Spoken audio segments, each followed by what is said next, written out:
prices going up again. So let's take a look at the numbers here. A new report finds prices at the grocery store this past month were more than 5% higher than this same time last year. Here at the Safeway in Carthage, who says she and her husband have been in the grocery business for 26 years and have never experienced anything like this. Assalamualaikum and hello everyone. Welcome to our group documentary video titled Understanding Inflation Through Groceries. In this video, we will take a closer look at how inflation affects our daily life, especially when buying groceries. The documentary is presented by our group, and this is our group members: Faradini binti Supardi 305123, Albert Chan Ji Jack 303259, Ainin Hamimi binti Muhammad Amin 305928, Liana Nur Atira binti Kamaluddin 303871, Aisyah Sarah binti Zulkifli 307940, and the last one is Ardini Izati binti Abdul Malik 306946. What is inflation? Inflation is the rate at which general level of prices of goods and services rises over time, causing the purchasing power of money to decrease. In simple terms, when inflation occurs, its unit of currency buy fewer goods and services than it did before. For example, in the past, like in 2010, Rm50 ringgit could fill a whole trolley with groceries. But now, in 2025, Rm15 ringgit is only enough to buy 3 or 4 items and not even fill the whole basket. This shows that how inflation reduces the value of money. Inflation refers to rise in the general price of goods and services. There are 3 types of inflation. The top one is demand pull inflation. It occurs when there is a rise in aggregate demand.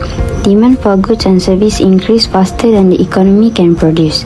When people have more money, they buy more. This making business could not keep up and raise the price. For example, due to the festive seasons, everyone is buying more groceries. Price go up due to the demand. Next, cost push inflation. It occurs when there is a rise in the average cost of production. Overall price increase in the cost of wages and raw material. Companies pass those higher costs on to consumers in the form of higher price. For example, the supplier of vegetables raised the price because of the monsoon affecting it. Other than that is import inflation. Import inflation happens when there is a rise of import product price. It is caused by the weakening value of a country's currency. When discussing inflation in Malaysia, most of us think about the rising supermarket prices or the cost of our daily commute. But did you know that inflation is measured long before it reaches the consumer? Today we will explore the Producer Price Index, a crucial but yet often overlooked indicator that helps us understand inflation from the very start of the supply chain. The PPI shows how the prices of the producers get for their goods changes over time. In Malaysia, the Department of Statistics monitors the prices of more than 1,000 products at the production level. This helps us understand how much it costs to make the items that eventually end up on store shelves. When the cost to produce or buy food goes up, we will see a high prices at the grocery store. In March 2025, the cost of food in Malaysia increased by 2.5% compared to the year before, and the prices have been steadily rising. While not as high as in the late 2022, this still means that the many everyday food items are becoming more expensive, particularly fish, cooking oils, and vegetables.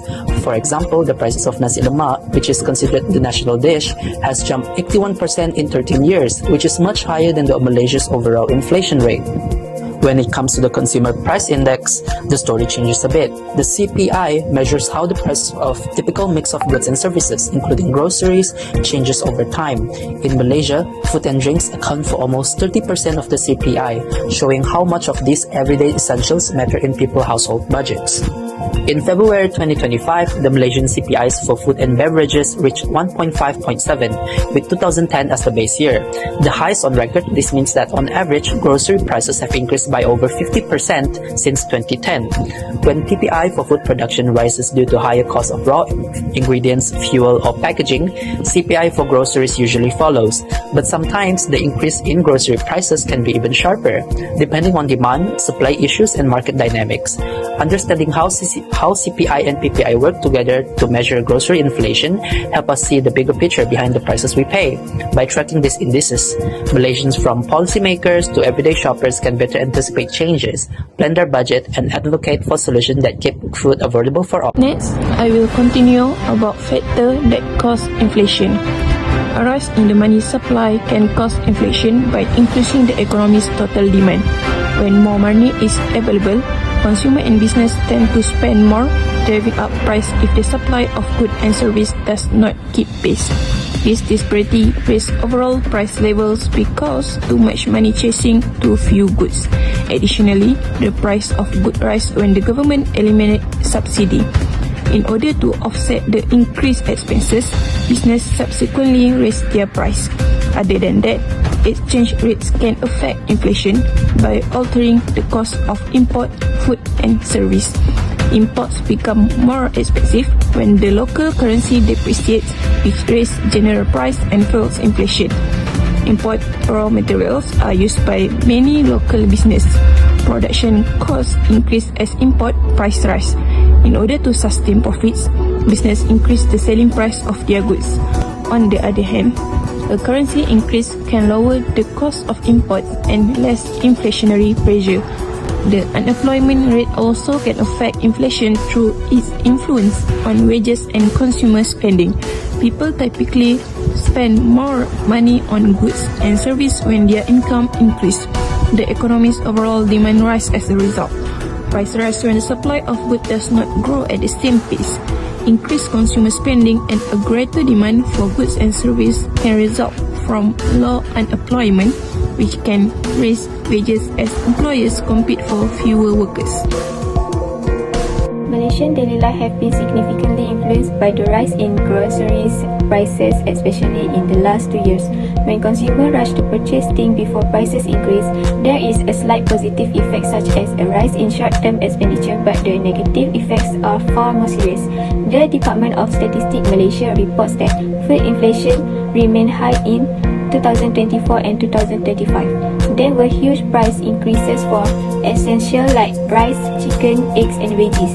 In this case, due to global scarcity and India's export limit, the price of chicken increased from RM10.29 per kilo in February 2024 to RM10.52 per kilo in February 2025. While the price of imported white rice went up by more than 30%. Although ongoing government subsidies, egg prices also increased by the time, and deficits have been reported in several areas. Customer purchasing power is reduced by these increases in price, specifically for those in the B40 income range who already spend almost all of their money on food. A lot of houses find themselves forced to cut back to certain items, change to affordable brands, or limit size of portion. Small food vendors and street sellers are also impacted, seeking to increase the price or raise the quality due to rising ingredient costs. The government is in pressure to take action with price limits and subsidies as retailers and wholesalers struggle with rising import and freight costs. Billions of ringgit are allocated in 2023 to keep the stability of food costs, including the needs like rice and eggs. There are three main ways we can manage inflation. First, monetary policy. Is when the central bank raises interest rates, because high interest rates make loans more expensive and saving more attractive. This reduces how much people and businesses spend, and when demand goes down, prices tend to stop rising as fast. It's a useful tool, but it can take time to work and may also slow down the economy if overused. Second, fiscal policy. This is about how government manage its budgets. If inflation is too high, the government can reduce its spending or increase taxes. This takes money out of the economy, helping to cool down demand. But it must be balanced, because while cutting too much can hurt essential service or poor family. To control inflation, especially food inflation, we need a balanced approach. One that reduces excessive demand, manages government spending wisely, and fixes supply problem at the source. Thank you.